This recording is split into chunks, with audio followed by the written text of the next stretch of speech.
Hi friends, good afternoon to all of you. Welcome back my channel Smile Queen Twinkle.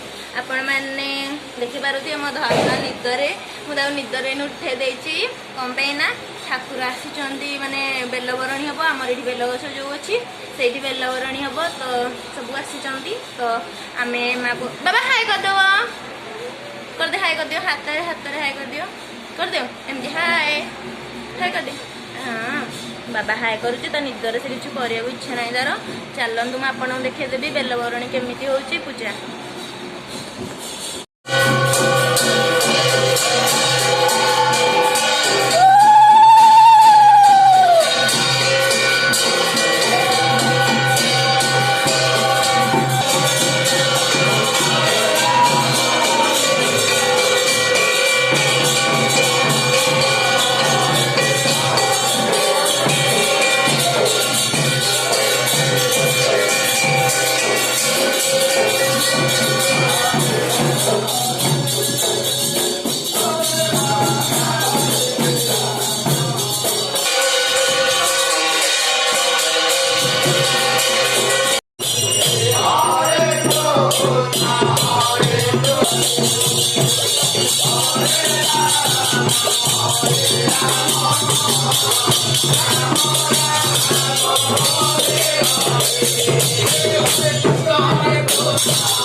बेल आने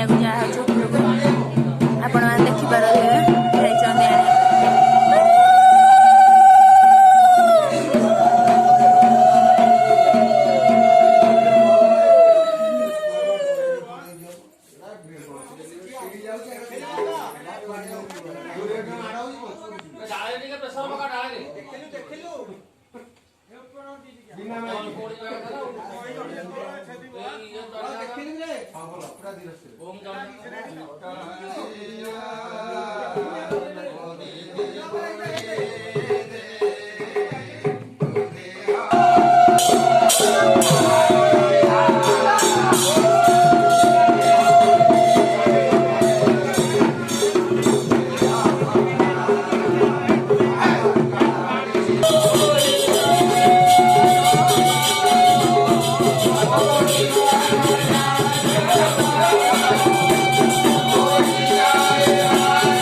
आपण मैंने देखी पारे ए पूजा संपन्न होती आ पूजा शेष होती आपण मैंने देखु माँ को भगवान को लुगा भी पिंधा जाइए।